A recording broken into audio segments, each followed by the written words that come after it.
and exit off of that.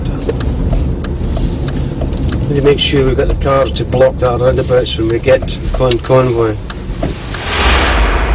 With roundabouts, potential threat lies in the vehicle being blocked in front, or it could be rammed by a vehicle coming from the left. Flyover, no bridge. Okay, got a bridge coming up.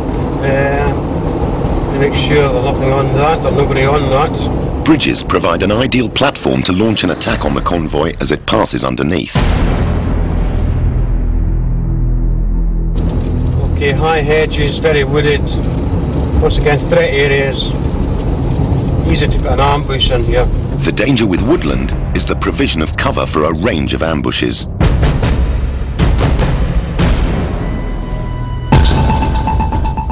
For John McAleese, this situation is terrifyingly real. While serving in Northern Ireland, he faced this exact scenario. To some job one day, and the mode of transport was all sort of army, 4-tonner type thing, and we're going along, and next minute, kaboom, big loud noise, lights, blah blah blah, and next thing we're in the big hole. There was myself and the driver against the windscreen, clambered out. The guys that were in the back of the 4-tonner, I mean, they were thrown all over the place as well. Everybody scrambled out, and you're sort of taking up defensive positions actually within the edge of the crater. You're frightened, you know what happened.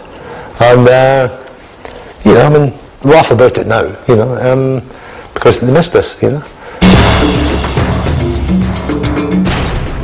Eddie and Mac are now recceing potential urban ambush points. Possible danger area, vehicles parked in there, pretending they're getting fuel, etc., when they're waiting for us to pop along. It's the most everyday of scenes that can provide perfect urban camouflage.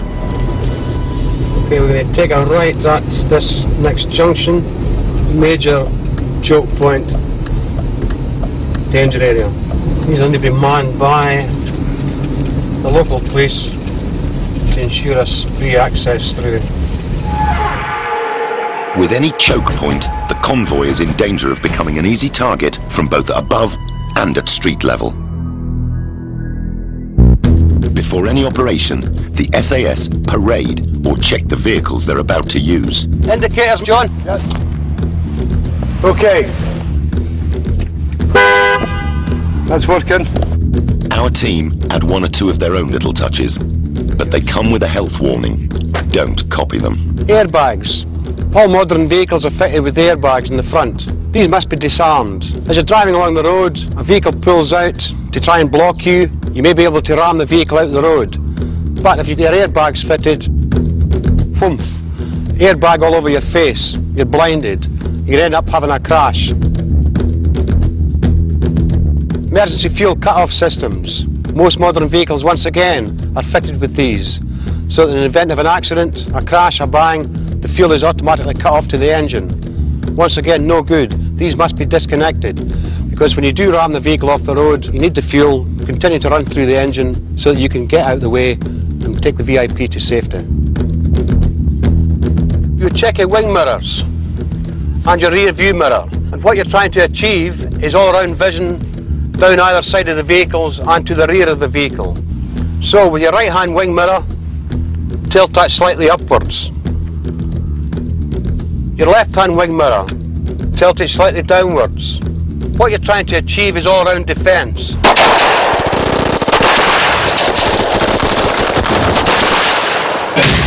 If you don't have access to a bulletproof vehicle, then you can increase the security to the VIP by putting in some body armour onto the front two seats. Very simple to do. Slip the body armour over the seats, ceramic plates, front and rear. Any shots coming through into the vehicle, obviously it's not going to help the person sitting in the front, but it will protect the VIP who's in the rear. And that is the aim of the game at the end of the day. If you've got a good team, a good bunch of lads, and you all get on well together, the stress factor is very low. But the tension is about to rise with the arrival of the Minister, Ms. Long.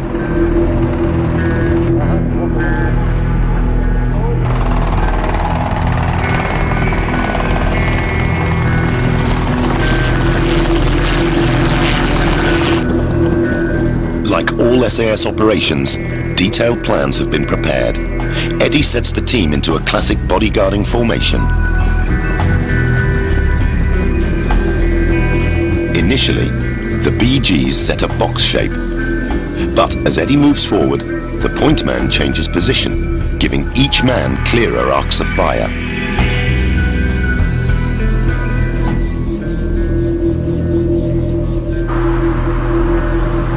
Welcome to Mastovia. I've got to keep my hands free, madam. Follow me, please. Professional bodyguards are not bag carriers. They have to keep their hands free at all times, just in case they need to draw their weapons. Did you have a good fight? Excellent, thank you. For the next 5 days, the team will work in shifts round the clock, always preparing for, yet hoping against, an attack on the minister.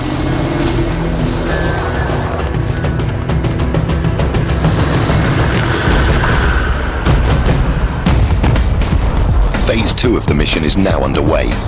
The transportation of Minister Long during her visit to Mastovia. We'll be looking at how Eddie and his team provide close protection in vehicle convoy. VIPs are at their most vulnerable to terrorists and hostage takers when on the road. The team are now in a heightened state of vigilance and ready with well-rehearsed action scenarios to put down any potential threat. But it's not just routes that cause concerns. Any venue the VIP is scheduled to visit becomes a potential target. All have to be thoroughly recceed and checked out beforehand. Time 14:50. Entrance to the venue for the press conference. Quick scan around. Heavily wooded area.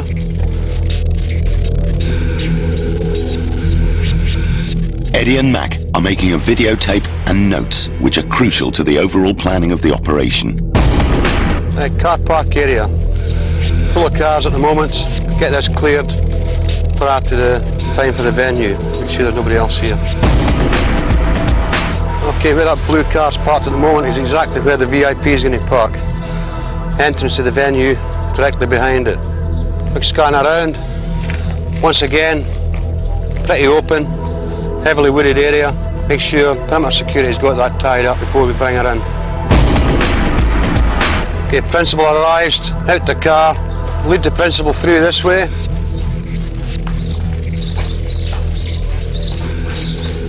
No detail, however simple, can be overlooked. Entrance into the venue.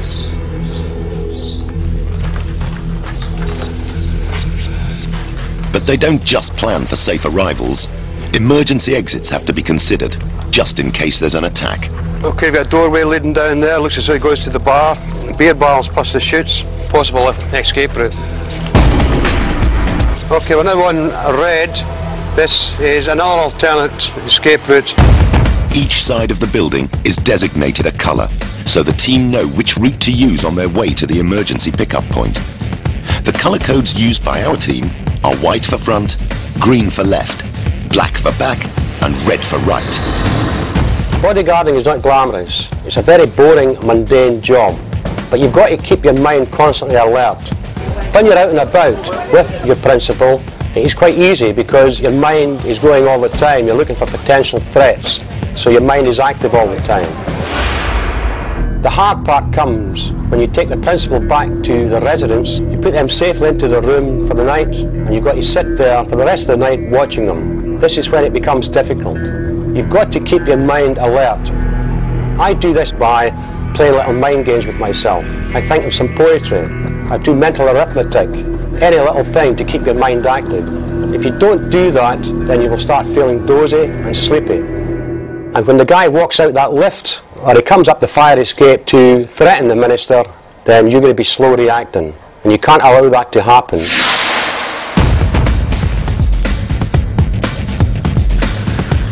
Our SAS Close Protection Team's first priority during Minister Long's visit is to safeguard her while she travels to and from the British Embassy in Mastovia.